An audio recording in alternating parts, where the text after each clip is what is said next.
The auditorium shimmered with golden lights as velvet curtains parted, unveiling a stage polished to perfection. The atmosphere carried both elegance and tension, the kind that makes the air feel heavy yet electric. Rows of parents, friends, and dance enthusiasts filled the seats, their eyes glued to the line of young ballerinas preparing for the night of their lives. Among them stood a girl of 15, her fragile frame wrapped in a delicate costume adorned with pale sequins that sparkled whenever she moved. She clutched her ballet shoes in her trembling hands, her heart pounding as the muffled orchestra tuned up behind the curtain. This was the moment she had trained for, the stage where she hoped to shine, where she would prove her dedication after years of bruised feet, long hours at the bar, and countless sacrifices. When her turn arrived, the announcer's voice echoed through the theater, her name crisp and clear, followed by polite applause. She stepped forward, her shoes now laced tightly, the satin ribbons hugging her ankles. As the spotlight struck her, everything else fell away, the noise, the audience, even her own nerves. The music began softly, a haunting melody that demanded grace and precision. She lifted her chin, extended her arm, and moved with a fluidity that seemed to erase her human limitations. Her spins were controlled, her jumps precise, her every gesture speaking a language only dancers understood. The crowd watched in awe, entranced by her presence. For a moment, she was not a nervous teenager but a vision of poise and beauty, her body weaving a story in silence. When the music drew to its final notes, she lowered herself into a graceful finish, her chest heaving slightly but her face serene. The applause thundered, echoing against the walls of the grand auditorium. Her parents rose to their feet, clapping with tears glimmering in their eyes. She offered a shy smile, quickly ducking her head as the spotlight faded, and hurried off the stage to let the next performer take her place. Backstage was a chaotic blend of energy, dancers rushing in and out, makeup artists fixing smudges, parents fussing over costumes. She tucked herself in a corner, slipping off her shoes, and let out a shaky laugh, relief flooding her body. Her closest friend from the troupe squeezed her hand, whispering that she had been breathtaking. The girl's cheeks flushed, though she said little, preferring to stay quiet, lost in her thoughts. Her phone buzzed in her bag, a message from her mother reminding her they were waiting outside. She texted back a simple, "Coming," and began gathering her belongings. But in the noise of costumes rustling and voices blending into each other, something felt odd. She noticed her duffel bag had shifted from where she'd left it, though she brushed off the unease. People were moving things constantly backstage, it was easy to dismiss. Still, when she zipped it open, she paused for a moment at how neatly everything was arranged inside, as though someone had been through her things. The thought unsettled her, but she shook it away, reminding herself that paranoia was common after such high-pressure performances. The night carried on with the final acts, applause swelling and fading, the audience buzzing with excitement. Yet somewhere in the confusion, in the in-between moments when no one was looking closely, the girl slipped from view. A fellow dancer later remembered seeing her walk toward the back exit, ballet shoes dangling from her hand, her duffel bag over her shoulder. Another claimed she was speaking softly to someone in the shadows, though they couldn't make out who. By the time her parents walked into the dressing room, eager to embrace her and celebrate, she was nowhere to be found. Her bag still rested on the floor, unzipped, with her phone blinking unanswered messages. The chair she had sat on minutes earlier was empty, her costume draped over it as if she had vanished mid-thought. The once joyous evening twisted into confusion, then panic, and within the hour, the celebration at the ballet competition turned into the first night of a nightmare no one could have imagined. The days after the ballet competition blurred into one long nightmare for her family.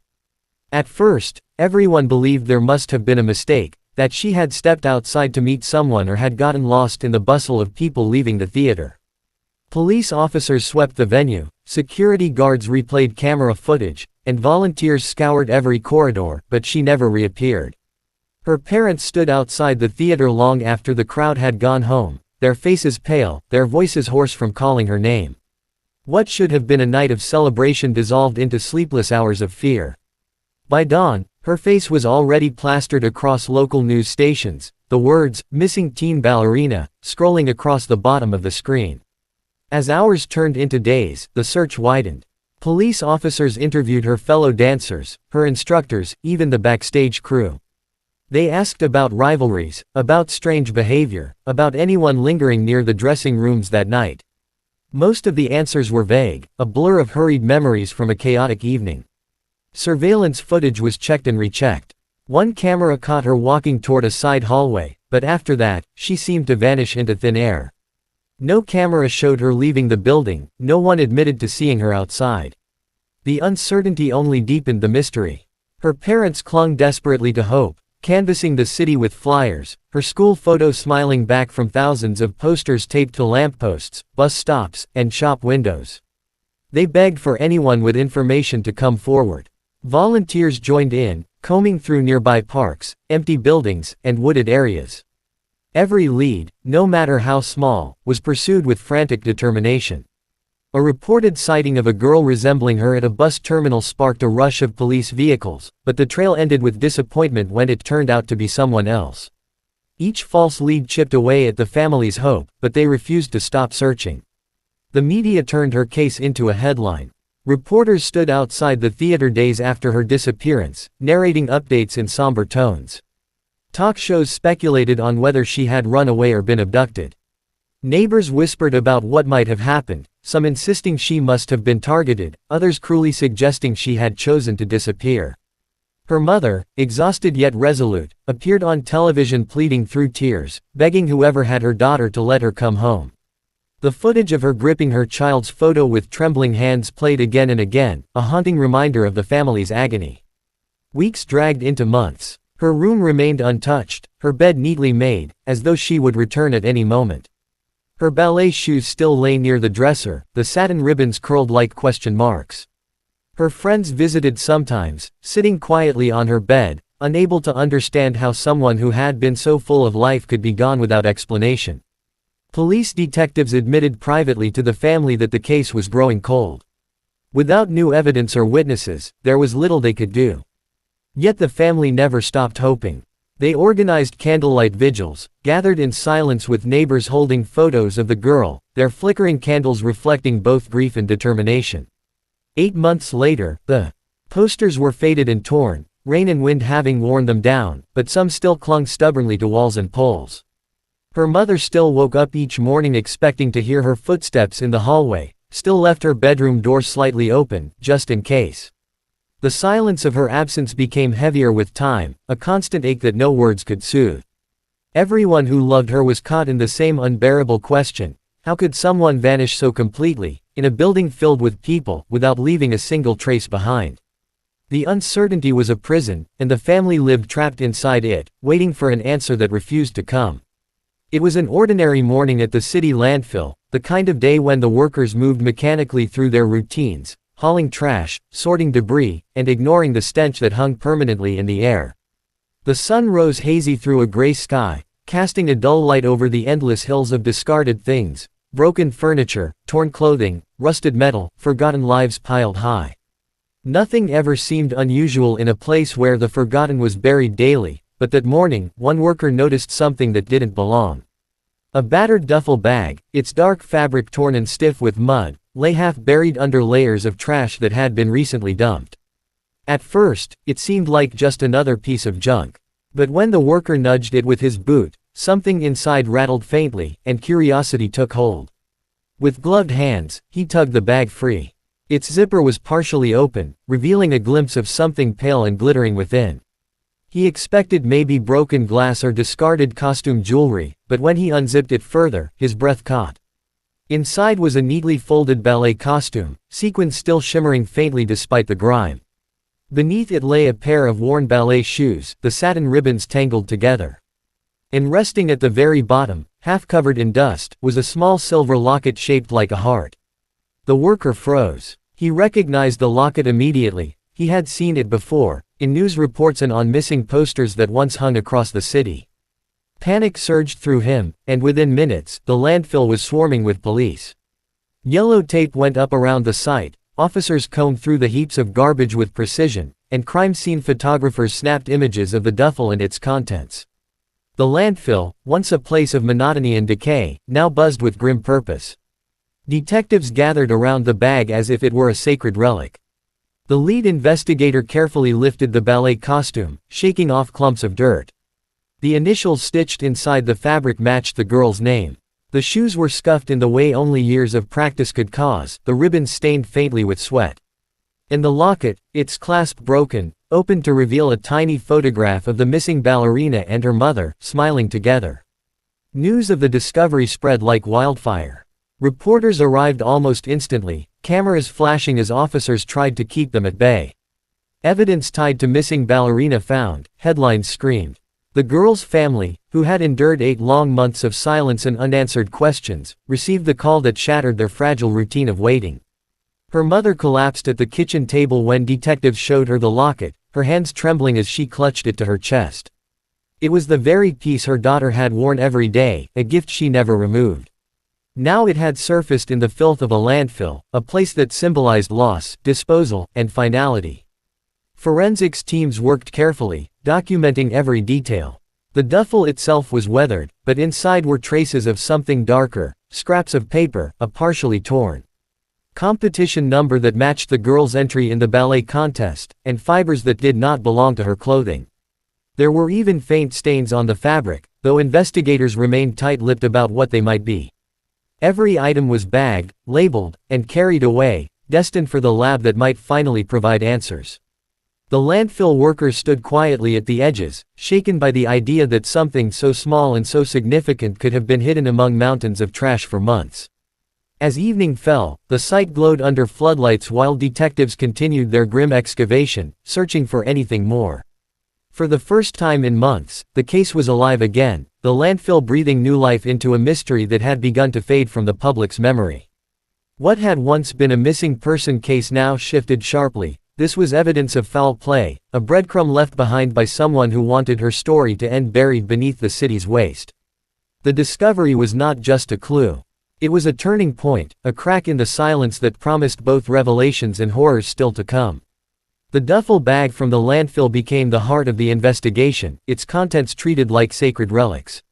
Every fiber, every stain, every crease in the fabric was studied under glaring laboratory lights. Forensic experts cataloged the items with meticulous care, each detail whispering a fragment of a story yet to be pieced together. The ballet costume revealed faint traces of dirt inconsistent with the landfill itself, suggesting it had been moved or stored somewhere before being discarded. The ballet shoes carried unfamiliar fibers wedged into their seams, fibers that didn't match anything in her home or the theater where she last performed. And then there was the torn competition number, its edges jagged, as though it had been ripped in haste. The most unsettling discovery was the DNA, hair strands tangled in the costume and faint traces of biological material on the bag's lining. Some belonged to the missing girl, but others were from an unknown source. Detectives now had evidence that her disappearance was not voluntary. She had not run away, nor had she simply gotten lost. Someone else had touched her belongings, someone who shouldn't have. The investigation shifted focus. Every person connected to the ballet competition was re-examined, fellow dancers, coaches, backstage staff, even security guards. Old interviews were replayed, inconsistencies noted. A troubling picture began to emerge of the ballet world she had been part of. Behind the graceful movements and glittering costumes was an undercurrent of rivalry, jealousy, and pressure. Dancers competed not just for trophies, but for scholarships, contracts, and futures. Whispers of sabotage and backstabbing floated through the rehearsal rooms. Investigators began to wonder, had someone's envy gone too far? One name surfaced repeatedly during interviews, a rival dancer known for her ambition and volatile temper. She had been seen arguing with the missing girl weeks before the competition, though she denied any serious conflict. Coaches downplayed the incident as a minor squabble, but the detectives weren't convinced. The girl's parents insisted their daughter had confided about feeling uneasy around certain people, though she had never revealed specifics. Then there was the backstage pass found among the belongings, issued not to the missing girl but to another member of the staff. That person claimed the pass had gone missing on the night of the performance. Had it been used to lure her away, to gain her trust? The theater's labyrinth of hallways and side exits suddenly seemed less secure, the perfect stage for someone with intent to isolate her. The press fed on. Every new revelation, spinning stories of dark secrets behind the elegance of ballet. News anchors spoke of obsession, manipulation, and hidden rivalries, painting the picture of a world far harsher than the audience ever saw from their red velvet seats. The community, once sympathetic, began turning suspicious eyes toward anyone associated with the competition. Families whispered at recitals, wondering if the person responsible had been standing beside them all along. Detectives followed every thread, but each discovery only led to more questions. Why had the duffel bag surfaced months later? Was the landfill its first destination, or had it been hidden elsewhere before being dumped? Was the discovery an accident, or had someone placed it there deliberately, knowing it would eventually be found? The evidence didn't just tell of a disappearance, it hinted at a careful orchestration, a manipulation meant to prolong the mystery. In the girl's home, the items were shown to her mother once more. She clutched the ballet shoes to her chest, sobbing quietly, but also whispering that she could feel her daughter's presence still alive somewhere. To her, the bag wasn't proof of death, it was proof that her daughter had been taken, proof that someone still held the answers. The family's hope clashed with the investigators' grim determination to find the truth, and in that tension, the case pushed forward into darker territory. The landfill evidence was not the end of the story, it was the beginning of revelations that would strip away the polished veneer of innocence and expose just how twisted the truth might be. The discovery at the landfill changed everything. What had once been a quiet, fading case now burned at the center of the community's attention, and with every new detail unearthed, the truth edged closer to the surface. Detectives pieced the clues together like shards of broken glass, but the image forming was jagged, unsettling, and filled with shadows. The duffel bag was more than discarded evidence, it was a statement. Someone had gone to great lengths to hide it, yet also ensured it could eventually be found. That duality haunted investigators, suggesting a perpetrator who was both meticulous and taunting, someone who wanted to control not just the crime but the narrative that followed. Late nights in the precinct were filled with maps, files, and crime scene photographs spread across tables. Theories clashed as detectives argued over motives. Was it jealousy born from the high-pressure world of competitive ballet? Was it a crime of opportunity, a predator exploiting the chaos of the theater that night? Or was it someone much closer, someone who had blended into the family's trust? Each possibility carried its own chilling implications. Forensic results came back slowly but revealed more unsettling truths. The unknown DNA from the duffel bag matched no one in the databases. The hair found on the costume was darker, coarser than the missing girl's. Someone had been close enough to handle her clothing, close enough to leave a part of themselves behind. Detectives retraced their steps to the theater, walking through the maze of backstage corridors, imagining how easily someone could corner a young dancer in the dimly lit passageways. They stood by the side exit where a single blurry camera had last recorded her silhouette. The space felt suffocating now, haunted by the knowledge of what might have happened there. The community, meanwhile, oscillated between grief and suspicion. Parents of other dancers grew protective, watching their children more closely, whispering at rehearsals about who could have been capable of such a thing. Rumors grew wild, some swore they saw a shadowy figure waiting near the theater doors, others whispered of an older man who had been too interested in the young ballerinas. But the police knew rumors were smoke, distracting from the hard evidence that pointed toward something far more personal. When detectives visited the girl's home again, her mother sat silently in the living room, clutching the locket that had been returned from the forensic lab. Her eyes were hollow but fierce. She spoke softly, almost as if to herself, saying she believed her daughter was still alive, that the discovery of her belongings was not a farewell but a sign. To her, the landfill evidence was a breadcrumb, proof that someone was keeping her child hidden. Her conviction was both heartbreaking and galvanizing, it kept the investigation alive, even when exhaustion threatened to snuff it out. As weeks passed after the discovery, a clearer narrative emerged, though it was one too grim to say aloud without proof. The evidence suggested that her disappearance had not been an accident, nor a runaway fantasy. It was deliberate, methodical, and cruel. The duffel bag at the landfill was the haunting proof of an unseen puppeteer pulling strings, someone who understood how to prolong agony by offering just enough clues to keep hope alive. The haunting truth was not just that the ballerina had vanished, it was that her vanishing had been engineered with purpose. Someone had erased her presence with precision and then, months later, reintroduced fragments of her life in a place designed to swallow the forgotten. The landfill was not simply a dumping ground, it was chosen to send a message. She had been discarded like refuse, and whoever had done it wanted the world to understand their control. Yet, for her family, the message was different. It ignited a desperate belief that she was still out there somewhere, waiting to be found. The police carried the weight of both possibilities, life or death, on their shoulders as the case pressed forward. The haunting truth was that the discovery was only the beginning of a darker unraveling, a path that would lead to secrets buried deeper than any landfill could cover. The world of ballet, the family's circle, and even the shadows of the community all seemed capable of hiding something monstrous. And until the final piece surfaced, the case would remain a ghost story that refused to rest.